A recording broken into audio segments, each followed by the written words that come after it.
Tonight, Broken Hill police narrowly avoid injury after a man allegedly drives at them. And Whyalla are in the mix to host a multi-million-dollar hydrogen hub. From our 7 Spencer Golf Studios, your nightly news with John Hunt begins now. Good evening, everyone. A man is facing a raft of charges after allegedly driving his car towards police officers while they went about their work in Broken Hill. They say it's another example of the dangers they can face while serving the community. Our local police allegedly in the line of danger again. What appears to be an unprovoked attack, the driver of this vehicle has driven at police who were there just simply trying to help the public. Officers were on Chapel Lane at 4 o'clock Monday afternoon performing unrelated duties when they say a car was driven towards them at high speed. And this driver has chosen to break the law and brought himself under attention for that. Police say the vehicle narrowly missed the officers who were uninjured. The 36-year-old man alleged to be behind the wheel fled the scene, police arresting him more than 2 hours later at a home on Cobalt Street. He was later charged at Broken Hill Police Station with 3 outstanding warrants and also for that driving offence of drive manner dangerous at police. He's also facing a number of traffic offences for allegedly driving without a licence and in an unregistered car. A second man was also arrested at the Cobalt Street home for unrelated domestic violence allegations. Police say there was a struggle before he was taken into custody. Police are out there doing their job, and to have someone like this drive their vehicle at them just again shows the dangers that police face day to day.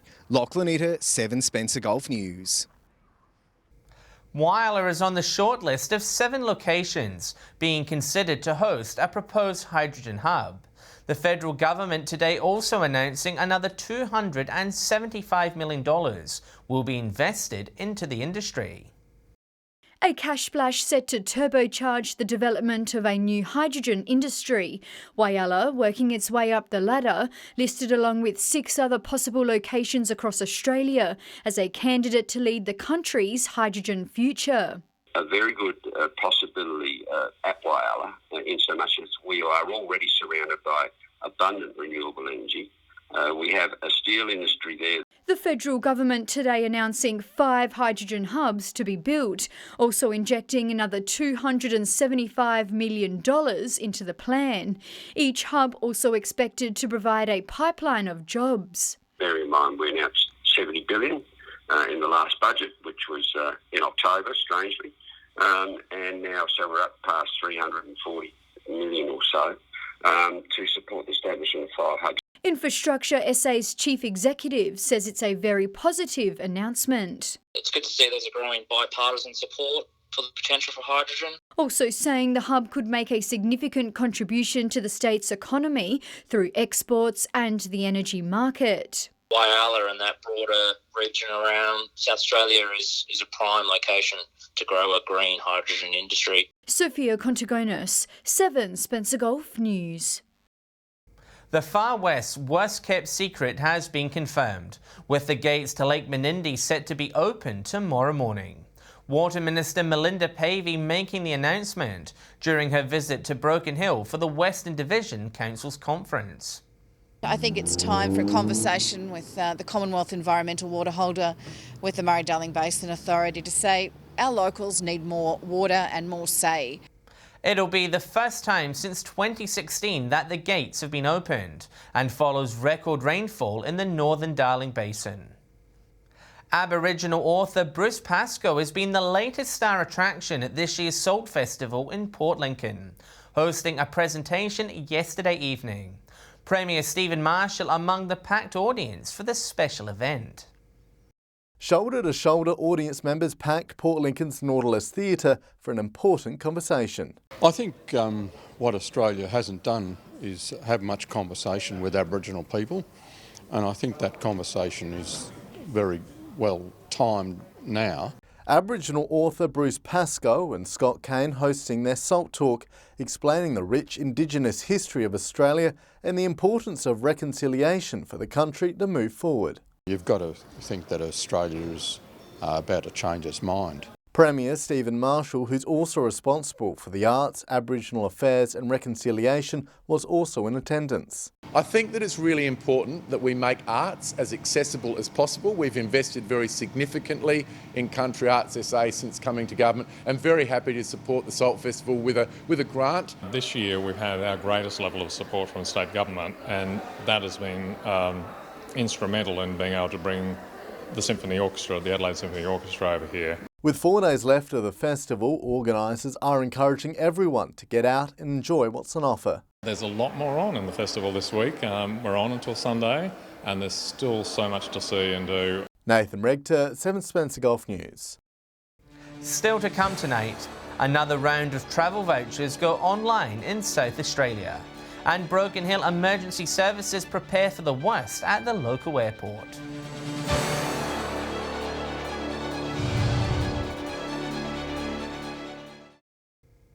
Welcome back. Round 3 of the Great State Travel Vouchers programme has today gone live across South Australia. It's hoped the latest version of the scheme will create jobs and boost a sector hit hard by the economic downturn. Experiencing our great state just got a whole lot easier. Following 2 successful rounds which saw 62,000 accommodation bookings and $32 million injected into the state's economy, a 3rd round of travel vouchers opened for ballot this morning. But what we have been hearing is from tourism operators and experiencers that there are still challenges that they're seeing, and this is really in response to that. The scheme will see $50, $100 and $200 vouchers made available for hosted tours and experiences, from shark cage diving to food and wine trails through to wildlife centres. It's about, providing a great opportunity for consumers to get out and explore some of those amazing experiences that they've always thought about doing. More than 250 operators have signed up, with Arkaroola in the Flinders Ranges excited to be involved. The opportunity given for people to be able to utilise the vouchers to have a bit of a holiday and see more than perhaps they might have been able to see is fantastic. But Shadow Tourism Minister Zoe Bettison says the state's visitor economy is still of concern, with its value dropping by nearly half, from $8.1 billion to $4.7 billion. So yes, the vouchers is part of that process, part of that support package, but the reality is there's been a massive decrease for this industry. The voucher ballot will close at 10 p.m. on Friday. Katrina Musson, 7 Spencer Golf News. If you were flying out of Broken Hill Airport today, you would have been met with a confronting scene, with a runway covered in emergency vehicles. But it was all a drill, helping sharpen the skills of our local emergency services. Thick smoke blows across the tarmac at Broken Hill Airport. 4 people injured after a light plane landed missing a wheel. This was the scenario facing our emergency services this morning in a multi-agency training session. It's to allow all the emergency services to get together, see how we work together, make sure that we've got our resources coordinated accordingly. 7 Spencer Golf News given airside access for a look at how the situation would be handled. Because if something does happen, we can't be mucking around or fumbling and thinking, what do we do next? We've got to be on the ball all the time. Fire crews first on scene extinguishing a blaze before police, SES and paramedics join in. Patients carefully removed from the plane one by one and taken to hospital. We do have emergency incidents every now and again, so practising our emergency procedures, making sure that we get it right is invaluable. All the while, the airport remained open on an exceptionally busy day. Today was getting back to our sort of normal pre-COVID sort of flights, and we had the RAF aircraft do a few low passes as well, just to add a bit of interest. Those taking to the sky are now safer should the worst happen. It's about being prepared, so we want to be prepared in case something does happen. Lachlan Itter, 7 Spencer Golf News. Consumer confidence in the housing market has hit a concerning low, according to a new study conducted by finance company Savvy. It says the surge in people choosing to work remotely from home is driving up property prices. With low interest rates, breaking into the property market has never been easier, But it's a double-edged sword, with skyrocketing house prices dampening confidence. I did not expect for so many people to be as worried as what they are. According to the latest survey by finance company Savvy, only 9% of 900 respondents say they've purchased a property over the past 12 months, while 90% agree property prices are becoming unaffordable. Basically come back and said that they are extremely worried about their ability to buy property, and just prices in general are just too high. Real estate agents say high demand is fueling fierce competition, driving up prices. There's certainly some significant rises. There's been some record prices for homes in Port Lincoln, definitely. And it's not just in Port Lincoln. House prices in regional centres are rising at almost double the pace of the cities as more people choose to work from home in the country. Houses in metropolitan areas are becoming just a little bit too high for them to break into the market. Experts say with low interest rates plus high demand, we could see house prices rise even further, but we're being encouraged to do our research. Do your homework. There's plenty of people out there that'll help you through the process. Nathan Regter, 7 Spencer Golf News. Stay with us. New ECG machines online at the Whyalla Hospital thanks to community support. And water rebates for farmers extended by 12 months.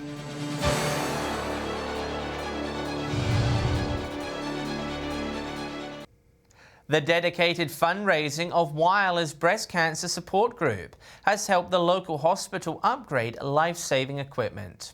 2 brand new ECG machines have now been installed, thanks to the efforts of the Pink Spirits group. Handing over and sticking on this golden plaque, those in attendance described it as a special moment commemorating an important donation. It's nice to be able to actually purchase something that the hospital really need. The Whyalla Pink Spirits donating not 1 but 2 life-saving machines to the local hospital. Pink Spirits have very generously donated a new ECG to our ECG department, but also to our mental health unit who didn't have one. And ironically, on the day that our new machine arrived, our old machine actually stopped working. Already in use, the machines help aid treatment for heart conditions. An ECG machine is a machine that records your heart and lets us know what rhythm the heart is in. Costing more than $12,000 each, the Pink Spirits says the group is thankful for the community's support. During the time that we've been functioning as a group, we've just been so lucky. The people have been so wonderful to us, and this is our way of saying thank you. We truly appreciate having a new piece of equipment, which has also helped us do all ECGs more regularly than maybe what we were trying to do before. And it's not the only donation the hospital has recently received. We have also just donated a warming blanket cabinet to the chemo suite, so that's a little something extra. Sophia Contagonis, 7 Spencer Golf News. A federal government program providing emergency funding for farmers impacted by drought has been extended by 12 months. The member for Grey says it will give more producers the opportunity to apply for a slice of $50 million. It's the boost farmers were desperately waiting for. The Emergency Infrastructure Rebate Scheme will continue after being extended. It's new money and it's an extension because there's been quite a bit of traffic around this space in the last week or two because we'd actually ensured that those that already had spent money were going to be able to access the rebate. The funds can be used to boost a range of water infrastructure, including bores, dams, tanks and pipes. Irrigation systems, I'm a big one for plastic water runs, all those kinds of things, they can get a 25% rebate, which is a 50-50 deal between the state government and the federal. Following a dry and tumultuous few years, the extension is being welcomed by Livestock SA. Water infrastructure is critical for many of our businesses.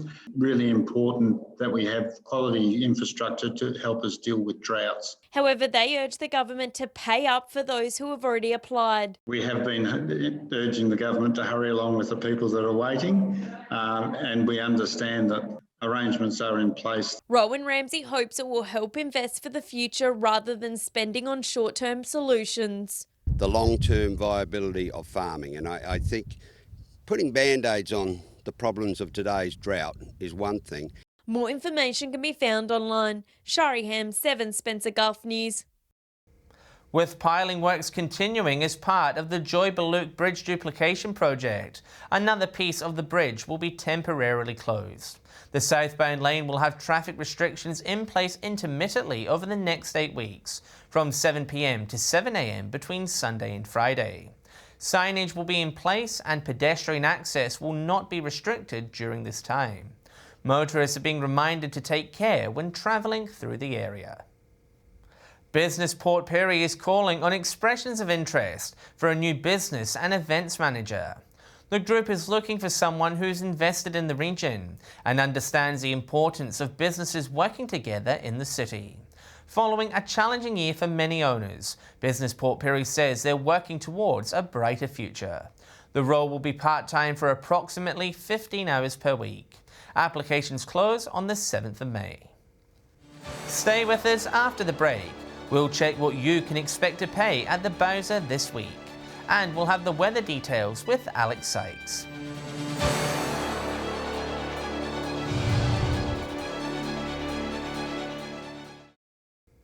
Hello again. With a long weekend almost upon us in South Australia, motorists will soon be hitting the roads for a break.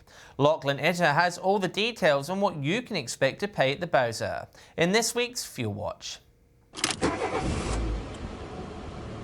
We're really splitting hairs when it comes to fuel prices this week. There are a few ups and downs, but they're so small they're almost unnoticeable. Taking a look at unleaded first, and while there's a few red arrows, none of those increases are even more than half a cent. Port Lincoln is still one of the more expensive places to fill the tank at $1.44 a litre, $1.40 in Whyalla and $1.39 in Kadina. Nothing to see when we look across the rest of the region where prices are stable. Port Pirie is easily the cheapest option, $1.35 there. Port Augusta and Broken Hill, well, they're at the higher end of the scale, $1.43 and $1.45 respectively. If you're heading to Adelaide, there has been a drop in price there, but quite small compared to what we've seen of late. A litre of unleaded costing $1.37. Over to diesel, and we'll get the bad news out of the way first. Prices in Whyalla up by a cent to $1.36, only toppled in SA by Port Augusta, where you'll pay $1.39, even with a slight drop recorded there this week. Kadina is also cheaper than last week, down to $1.32, and you can expect to pay the same amount in Port Pirie. Diesel is still at its most expensive in Broken Hill, selling for $1.45, and down slightly this week in Adelaide to $1.34. Finally, to Autogas, faithfully predictable with prices exactly the same as this time last week. Avoid filling up in Port Lincoln and Port Pirie. They're the priciest centres at the moment at the 98.99 cents mark. Kadina and Port Augusta, middle of the ground, 94 and 95 cents respectively. 92 cents in Broken Hill, and Whyalla's the pick of the bunch, 88 cents in the Steel City. You'll pay 94 cents in the Big Smoke. Now remember that these prices are the regional averages and do not reflect any one particular outlet. But if you do spot unleaded, diesel or Autogas cheaper, be sure to let us know on our Facebook page. Time now to take a look at what's happening in the weather for the rest of the week. With all the details, it's good evening to Alex Sykes. Thanks, John. It's been a mainly fine day across the region today. A few showers in parts. From 3 p.m, it was partly cloudy in Port Augusta, 21. Port Lincoln was 19 and Clare reached 16 degrees. Looking further out across the region now, Whyalla, Cleve and Kadina were partly cloudy and 18 degrees. Broken Hill was sunny and also 18. Port Pirie partly cloudy and 19. Woodner partly cloudy and 21 degrees. Adelaide possible late showers 16. Cooper Pedy was partly cloudy and reached 26 degrees. Taking a look at the satellite image now, low clouds skimming southern SA with cool onshore winds is bringing the odd light shower mainly to the far southeast. Skies are clearer elsewhere under a ridge of high pressure and dry air. Moving on to tomorrow's weather outlook now, and we'll start with the Gulf waters. Variable winds 10 knots, becoming west to southwesterly 10 to 15 knots, seas below 1 metre, and south to southwesterly swell also 1 metre. Early shower or two in Port Lincoln, 20 degrees, partly cloudy in Cleve, set to reach a high of 19 degrees there. Woodner partly cloudy 21, Whyalla partly cloudy also 21 degrees, Port Augusta 22, morning shower or two in Kadina, a top of 20 degrees there. Possible shower in Port Pirie 21 degrees, Clare a shower or two 17, and Broken Hill be partly cloudy and it's set to reach a high of 20 degrees there. Taking a look further through the week now, showers in the south and on the York Peninsula on Friday, partly cloudy elsewhere, with temperatures set to average in the low to mid-20s. Looking at the weekend forecast now, sunny in Cooper Pedy with the region's top of 24 degrees on Saturday, partly cloudy across the rest of the region. Adelaide will record the lowest temperature of 20 degrees.